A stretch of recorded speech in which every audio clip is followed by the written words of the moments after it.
my bio class. I'm doing the evolution of dogs and how the natural selection of mastiffs occurred. The first domestication of dog occurred over 12,000 years ago when the first Homo sapiens adopted wolf pups into their community, choosing the kinds that were kind and were able to take food from the human's hands and were very affectionate. Each generation of these wolves that were in the Homo sapien community grew less suspicious and more friendlier and puppy-like towards the people. Because they went from eating prey to human-made niches like garbage, they took in less proteins and calories for their brain to grow, and their whole body structure evolved with it, making their skulls smaller, and they didn't really need all of the extra stuff anyways. A lot of genes were infected, like coat color and a longer puppy gene, which gave qualities like trainability and the tail wagging. A man by the name of Robert Wayne and a team of biologists went out to prove the DNA similarity between wolves and dogs. They tested 162 wolves and 140 dogs. 67 breeds and 5 mixed breeds were tested of dogs. They noticed that there was 27 different haplotypes in wolves' mitochondrial DNA, while dogs had 26. They chose mitochondrial DNA because that's where the control region or the high mutation rate was likely to occur. Alright, this is where mastiffs come in. Mastiffs were actually bred for their affection for humans and their loyalty to their families. The history of mastiffs started back in England, where they were used as sheep herders for their first job, and then they were used for guard dogs because most would be scared of their huge thighs or their little lips. So yeah.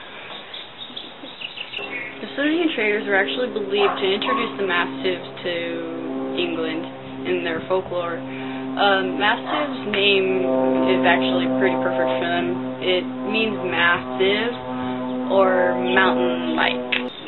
Back in England, the laws were actually to cut off the middle toes of the dog so that way they wouldn't be able to catch the deer, which were owned by royalty. Britain kept the purest form of mastiffs up until the 1800s. They used the mastiffs for bear baiting, which they sent mastiffs out to hunt bears, tigers, yada yada, for the Queen's amusement. Butchers were actually the only ones that were able to take care of mastiffs because they would just feed them scraps, and also because mastiffs eat as much as the average male daily. Caesar from Rome even took notice and wrote about the mastiffs fighting along their masters in the British invasion of 55 BC. Mastiffs fought in the arena to show their power to the king, and they even were used as home guardians. They were brought from Britain and England to Rome to fight against their native breed. Of course, the British Mastiffs proved superior, and it's kind of funny how Mastiffs ended up here in the United States. They actually sent one on the Mayflower with a poodle, I believe it is. And in World Wars, they were actually used to pull ammunition carts to the front line, and they were considered unpatriotic because they found out how much food they eat, because, yeah. Mastiffs throughout history have actually been great obedience dogs. They tend to please, or be eager to please their owners, and some of them, like Hooch here, are calm, mellow. Most mastiffs are actually easy to train and can learn anything from easy to hard. Being excellent guard dogs and fighters, these dogs tend to be very affectionate and can't leave their owner's side for a long period of time without having depression or anxiety, loneliness, because, yeah, they're cute and cuddly. How can you resist this face? People think that mastiffs would actually be aggressive dogs, but they're actually not. They tend to want to be by their owner's side no matter what the cause is, and have a habit of actually standing between a person and their owner if they don't know this person.